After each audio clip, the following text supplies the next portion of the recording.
Hello, freak bitches. How does it feel to not have to worry about, we were talking about this before the podcast, not have to worry about weight cutting anymore, to be able to eat healthy, not banged up anymore? Man, it's been really, really nice. You know, I always kind of envisioned after even wrestling in college, like having a break, and then, you know, went 14 years longer fighting people. But, I mean, it is really nice to be able to, I mean, you go train, I train when I want to, but I don't do the stuff I don't want to. I get in and do the grappling rounds and whatnot, but I just feel so much better. You And made I feel out like I of look retirement. healthier. You do look healthier, but you made out of retirement perfect. You know Thank what I you. mean? Like, you had a long career, but you didn't get too banged up. Like, you picked the right time. You went out with a win with a quality opponent, like, right off into the sunset. I know, man. I don't know. I was a little luck, a little bit of. It just felt right, though. You know what I Yeah. mean? The last fight went out to, what, 5 million people on Big Fox. It was the first fight in my hometown in the new arena that's like the heart and like revived our town. You know, we had Cody fighting for the belt, like coming right up, and you know, it was just perfect, man. It was really perfect. you timed it good. You timed it good. You know, it's nice. It's nice to see someone do it the right way, and I hope other guys coming up can learn from you in that regard. Well, one of the things I thought about was, first and foremost, like, I've been rocked more in the last 2.5 years of my practice and live fights than I had in my entire career, which is, you know, a lot of different factors. Probably, you know, how many times you're rolling the dice. You know, you get hit in the head a bunch of different times. Things are loosening up a little bit. You're getting a little bit older. Guys are getting better. I got Cody Garbrandt's in the gym, and Chad Mendez's, and you know, Lance Palmer's, these guys that hit heavy.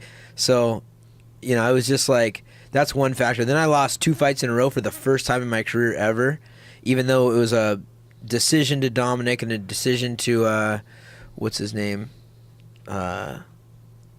Riviera. Jimmy Rivera.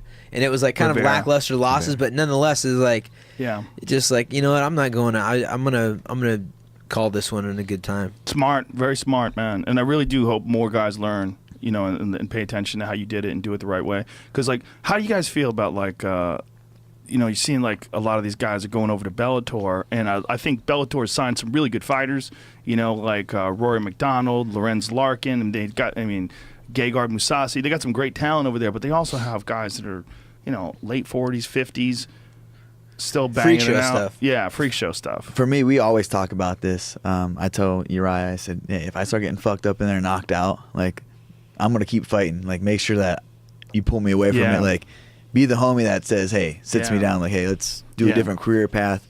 You know, if I always say that, you know, that's one thing I always say. You know, we're fighters, we're always going to fight through it, and obviously a lot of different reasons, you know, financially, or sometimes it's just hard to walk away. What do you do when, you know, the next chapter of your life, people don't set that up?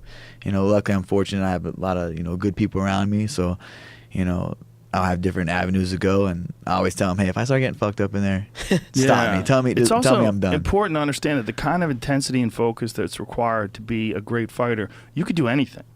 I mean, you really Absolutely. can. You Right. have Just to apply it. Yep, just apply it. Just Differently. figure out what that next thing is going to be and go at it the same way you went at your championship career. Yeah.